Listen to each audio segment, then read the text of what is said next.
দেশবাসী, আপনারা সবাই শুনতে পাচ্ছেন। আমি মোহাম্মদ মাহিন সরকার, সমন্বয়ক বৈষম্য বিরোধী ছাত্র আন্দোলন।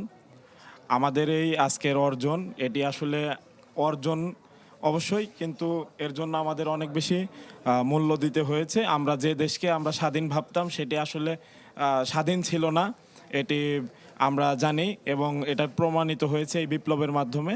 এটিকে আমি বরাবরই আমার বক্তব্যে বিপ্লব হিসেবে অভিহিত করেছি, এবং এটার জন্য কতটুকু মূল্য দিতে হয়েছে আমার মুখে কিন্তু এখন হাসি নেই, বা আমি কিন্তু খুব বেশি খুশি এটা বলার সুযোগ নেই, কারণ এখনও আমার সেলফোনে এখনও ফোন আসছে। আমার যে বন্ধু, আমি এতদিন যার কাছে পালিয়েছিলাম, তাকে আজকে ভোরে পুলিশ এবং সাথে ছাত্রলীগ, আওয়ামী লীগের কর্মীরা ছিল, মিরপুর 12 থেকে তাকে তুলে নিয়ে যাওয়া হয়। তার বাবা মা কিন্তু এখনও কল দিচ্ছে, তার মা এখনও কল দিচ্ছে। আসলে এরকম অনেক ঘটনা আছে যেগুলো আমি বলতে পারবো না, আসলে বলতে গেলে অনেক কিছু হয়ে যাবে। ধন্যবাদ সবাইকে। আমি আমার বক্তব্য এখানেই শেষ করছি। আমরা এক কথায় মানে সবার কথা একটা করে শুনবো, আপনাদের প্রত্যেকের একজন একজন করে একটু বলবেন যে এই অবস্থার পরে মানে আপনাদের চাওয়া কি, কেমন বাংলাদেশ চাই আমরা, সেটা সবাই বলছি। সত্যিকারভাবে সেটা কি আসলে বাস্তবায়ন সম্ভব কিনা আমরা একে একে শুনতে চাই একটু সবার কথাই। আমাদের লক্ষ্য বৈষম্যবিহীন বাংলাদেশ বিনির্মাণ করা, এবং আমরা মনে করি সেটা সম্ভব।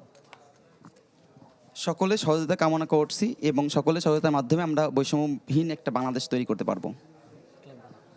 আপনাদের নিজেদের মধ্যে কখনো বৈষম্য হয়নি, কখনো বিরোধ হয়নি? আজকে যেই আমাদের ছাত্র নাগরিক অভ্যুত্থান হয়েছে, সেই অভ্যুত্থান আমাদের সফল। আমরা মনে করি যে সামনের দিনগুলো আমরা সফলতার সাথে এগিয়ে যেতে পারবো।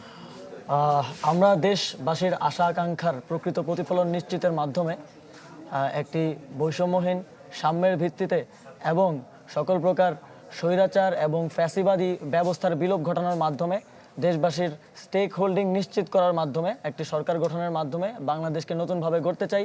এবং আমরা মনে করি ৭১-এর পরে বাংলাদেশের সবচেয়ে বড় ঘটনা এটি, এবং এর ভিত্তিতে আমরা পুরো বাংলাদেশকে নতুন ছাঁচে গড়তে চাই এবং একটি সুন্দর বাংলাদেশ উপহার দিতে চাই।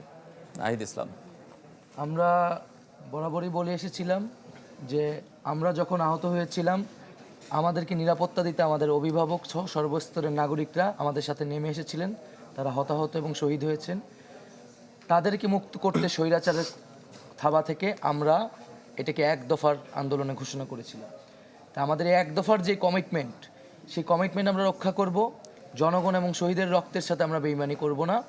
সেই প্রতিশ্রুতি, যেটা জীবনের নিরাপত্তা, সামাজিক ন্যায় বিচার এবং একটি নতুন বাংলাদেশ ও রাজনৈতিক বন্দোবস্ত, সেটি প্রতিষ্ঠার মাধ্যমেই আমরা একটি নতুন গণতান্ত্রিক বাংলাদেশ জনগণকে উপহার দেব।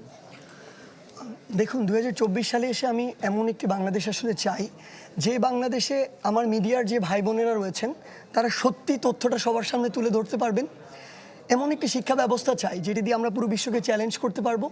এমন একটি স্বাস্থ্য ব্যবস্থা চাই যেটি বাংলাদেশের একদম প্রত্যন্ত অঞ্চলের মানুষ নিশ্চিন্তে সেটি নিতে পারবে। এমন একটি বিচার ব্যবস্থা চাই যেখানে যেই ধর্মের, যেই বর্ণের, যেই রাজনৈতিক পরিচয়ের হোক না কেন, নিশ্চিন্তে সত্য একটি বিচার পাবে। এবং এমন একটি আইন শৃঙ্খলা রক্ষাকারী বাহিনী চাই যেটি আমার আস্থার জায়গা হবে।